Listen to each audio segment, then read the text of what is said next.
Hey guys, welcome to episode 3 of the Gateway Students Podcast. We're going to be talking about some really important stuff today, some meme content. I think that there's some really good stuff that we need to keep everybody up to date on. And yeah, so here with Noah again. Hola, howdy. Oh, Texas boy. hablas español. Yep. See, man goes to a specific Caribbean country that speaks Spanish. I learned a key. Which is? Tu eres muy guapo. So here, gracias. handsome, I'm talking to all you viewers as well. Yeah. Okay. Well, that's the extent of my Spanish too. So, dude, so you've been back since we talked last. We talked a little bit about your time in this specific country. And just the impact that had on you. So you've been stateside now, but we're getting ready to do something that's kind of part of that reaching out, telling people about Jesus kind of thing. Yeah. We should talk a little bit about SummerSlam. Yeah. So that's what it's called, SummerSlam. We're having this high invite night where we encourage our students to invite people that are non-Christian, don't know Jesus yet. So we had this idea to do a Lucha Libre themed night, Luchador night. He actually just emailed back. Oh, cool. So we'll look at that. Gotta sign that contract. That's right. Sign the contract. We're really excited for it. It's going to be a lot of fun. Our last one was Costco night, and we doubled our numbers. Mm-hmm. And again, that was the encouragement for our students. Invite your friends. And man, they really showed up. We had we're averaging about 70 at the time. Yeah, 70-ish. Had 140 it's crazy. Students that night. And our camp numbers are about 200, Yeah, around that. It varies every year, so about 200. Yeah. And camp for Gateway is top tier. So for us to have 140 students on a Wednesday for an event like that at one campus, was incredible. So we're really hoping and pretty sure that we'll at least reach those numbers again. Hopefully get 200. Yeah. Which would be just incredible. Well, and the beauty of these kind of events, like when we're talking about a high invite night, we're not just talking about hey, let's just get the numbers. We talk numbers because numbers are easy to kind of wrap our heads around. But this is 140 students that were invited. And we had about, I want to say, a decent amount of the kids there were kids that have been part of our student ministry for the last 4.5 years. Mm-hmm. But there's been this increasing curiosity from our students' friends and in the schools about who Jesus is. It's not that they don't believe in Jesus as a person, but why should I trust him with my life? And all of that. So obviously there's so much more that we can share, but I think the thing I'm most excited about is to just have luchadors on campus slamming each other and let's just getting crazy with it. And I really hope we can get in the ring too. Oh, I mean, I ordered my mask already. Did we figure out your name? Can't remember what it was. I think it was they called me White Lightning in high school. Yeah. But ours is too. Mine was White Shadow. Yeah, which is we're two white guys, so it's a little.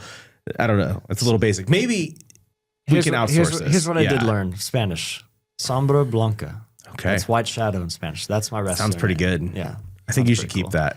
We should crowdsource this. So, students, if you're watching this, or parents, or whoever's watching this, put a name in the chat or the comments or whatever on what my luchador name should be. Yeah. It can be cooler than White Lightning. I think we can do better than that. Yeah. So, but a big thing, okay, just pivoting a little bit. There's been some memes this week. So let's do a little weekly meme review here. Okay. So I have to pull up our DMs because Noah and we interact on social media quite a bit, but we never actually talk on social media. It's just a bunch of memes. Yeah, just real sending. It's just real sending back and forth. No, it was the one of the guys going to buy mopeds. They're like, go my mopeds for the summer. And it was actually posted by this guy named Matt McHugh. Okay, so it wasn't the Matt McHugh that we know, but shout out Matt. Yeah. Shout out, Matt. if you want to buy a moped with us, I think we need a moped. So Yes. that's kind of, it's not really a meme. It was more just like a really epic, funny thing. Summer with the boys. Summer with Go the buy boys. a $100 scooter, moped. Get to goofing, really. Get goofy. Get goofy. Oh, dang. We got to. Okay. Chicken Silly Jockey, I boy think, is summer. still taking over. Mm, Is it out? Is Chicken Jockey in or out? it's out, but what is in is the Steve's Lava Chicken song, and everybody's remixing that song with different stuff. And actually, that's my whole feed right now. Okay. Can we anticipate a Noah Marshall remix? That would actually be that would be really funny. I'll sing it to you right now. La la la lava chicken. That's it. That's all you get. It's pretty good. Yeah, thank you. All right. Yep. Next one I drop is a cover of Steve's Lava Chicken. Yeah. I think that'll be good. Okay. Going off that. I really don't know how to pivot from the That's Minecraft movie. It was really good art. Like, honestly, seeing. Was it? No, it wasn't. Was it? It's a terrible movie, but that's okay. All right. It kind of works.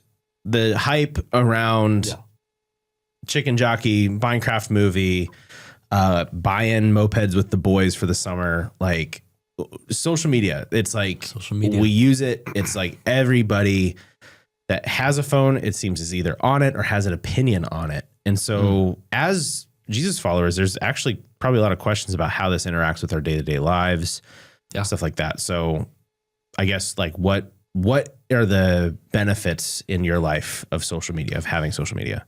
Well, first of all, social media isn't evil, right? I think what's important about social media is that we use it as a tool, right? Because it can be, strong word, detrimental.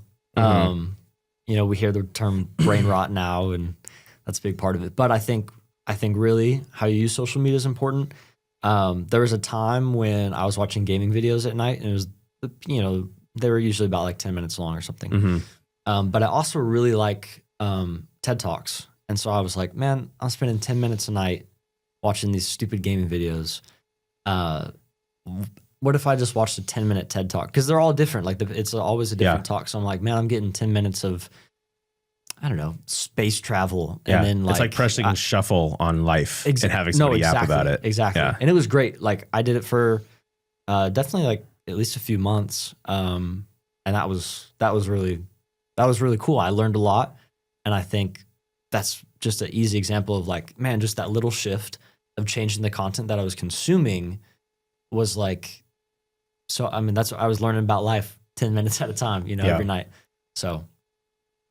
Cool. I think for me, like, I really enjoyed social media. Like this is how I show my unk status is I got Instagram right when it came out. It's like around, you're I think old. 2012 ish. And Instagram at that point was like heavy filters, high saturation. Every photo on your feed was edited. Some students have gone really far back in my social media feeds and like saw some of my cringy hashtags and all that. Cause that's what it was. It was like Instagram was a creative platform to connect different creatives through pictures. And like, so it was like constantly looking for inspiration in everyday life. Specifically with photography. And so like I've kind of dabbled in photography as a hobby for a while. So Instagram really like that was kind of the main place to dump Share your it with the stuff. world. Yeah. And like Pinterest a little bit, but it wasn't as interactive as Instagram. Like I made a lot of really, really close internet friends. Like my friend Aaron, like we've hung out. Well, we just went to a music festival last fall, but before that, we only hung out for like maybe an hour or two outside of social media because he lived on opposite sides of the country. But like, he's one of the guys that I would consider like one of my closest friends because of the interaction and the connection. And like, that's the beauty of social media. But then when they started to introduce like short form content, shout out Musically. Do you remember that? All the cringe from that. Yeah. Well, then TikTok shows up. I was never on it. I was so against it. I was like, this is so stupid. And then TikTok shows up and we're like, whoa. I'm on it. Yeah. And so it's like stuff that used to be just like a picture. You could scroll a picture, connect with friends like on Facebook or like MySpace. That really dates me. But like all these social media platforms like really did exist as a social thing. And now it's shifted from social to entertainment. Now, this isn't like a new concept. I'm not saying anything revolutionary. Like we've seen the shift. And I mean, you just look at it. People don't like being bored. Mm-hmm. And yet our capacity like to be bored is like getting smaller and smaller and smaller, to where even like waiting for 10, 15 seconds at a stoplight, you look around in other cars and everybody has their phones up. They're scrolling or they're reading something. It's like, dang, like not even from a safety thing in the car. Don't text and drive. Don't TikTok and drive. Don't TikTok and drive. But like, never mind. I almost said something dangerous. So I guess, what are some of the risks then that you've seen in social media? Like we've talked benefits, it's good stuff. Now I've kind of hinted at like the entertainment side of things, but like, what are some of the risks that you've seen? Well, I was just thinking about like what you're saying, that, you know, the sole purpose of it was connection. Mm-hmm. Like you get to share your stuff too, but there was like, and it was new, so it wasn't as big, but it was like this cool interaction that you got to have. Now, as you said earlier, I mean, we see each other like every day, but we don't connect on social media. We just be sending reels. So I think even like human connection has been dumbed down to that of like, I won't say anything for you to 2 weeks, but man, you're watching the reels I'm sending you. And it's like, I just feel like that level of human interaction has been dumbed down a little, especially in, you know, when people are, in the cars doing that, but also, man, just hang out. Mm-hmm. Like people just be hanging out. If there's like 10 seconds of silence, it's like, oh, I'm going to go on my phone now to like fill this or act like I'm doing something. Right. It's like, man, just talk. Yeah. And so I think it's taken away this ability for people to just be present. Even being present at a stoplight. It's like, that's crazy. And so I think that's a huge danger. And we've kind of seen that shift too. And iPad kids, you know. So I think that's a big one. I think the second thing is, I said it earlier. Every reel is a seed. Like every reel plants a seed. Every post that you see plants a seed here. The same goes for like TVs and movies. Like really just your whole surrounding, what you're like putting in your brain and stuff. It's like I used to have friends, family that loved horror movies. Mm-hmm. But they developed this like crazy paranoia of like, man, that dark corner over there, there's something in there.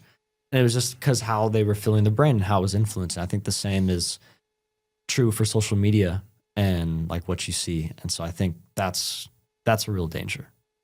I don't think it's slowing down. Yeah. And I think it kind of changes how we not just interact with each other, but even like how we view other humans. Like I think of like I love Gen Z and Gen Alpha. They have my heart. Like it's what we do. And I'm thinking through like how quickly we make jokes and like, which is totally fine and funny. Most of the time it's like really hilarious, but like we make jokes so quickly about like tragedy or somebody like crashing out publicly. And then also like somebody in a moment of weakness, like suddenly their whole character is being questioned. And it's like, I've had moments of questionable character where it's like, yeah, in that situation, I probably could have kept my cool. Thankfully, it wasn't posted because that was not good. And some, you know what I'm talking about. Some students would know, but like it was not a very good moment. But it's like sometimes we reduce people just to that. Yes. Like we reduce people to what we see in a 30-second clip. And like, so there's a show on ABC called The Rookie, and watched an episode last night with Lucy. It's like our favorite show. We watch it like once a week, whatever. We're old school with it too. We don't watch like multiple episodes. We watch it 1 week at a time. And so when we're watching it though, like the whole thing, like there was this influencer character and he like crashed his car into a lake and all this stuff. And like all of his like fans that were like watching his live streams all the time, like came to the police station and they like tried to disrupt it and like free him or whatever.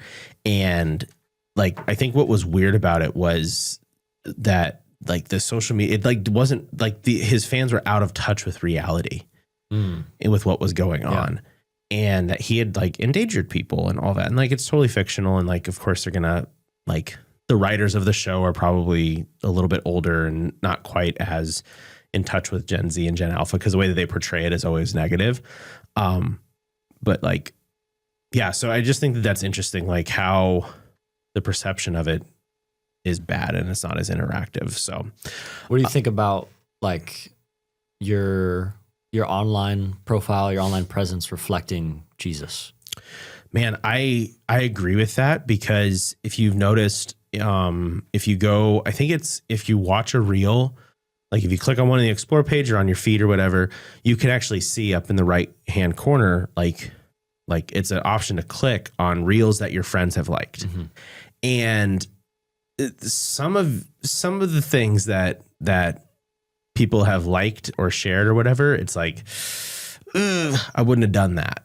Or it's like something that's like super, super like hateful or distasteful or whatever. And then it totally like shows a different part of their character. And then you click on their profile and it's like John 3:16 in their profile. Mm-hmm. And it's like, man, our representation is not good based on what we like. And I'm not saying that people need to be fake. It's also like we should be conscious of what we're consuming and how it's forming us. Yeah. So I think in the next episode, we should kind of talk a little bit more kind of to build or to grow on that seed analogy. You see what because seeds grow. Okay.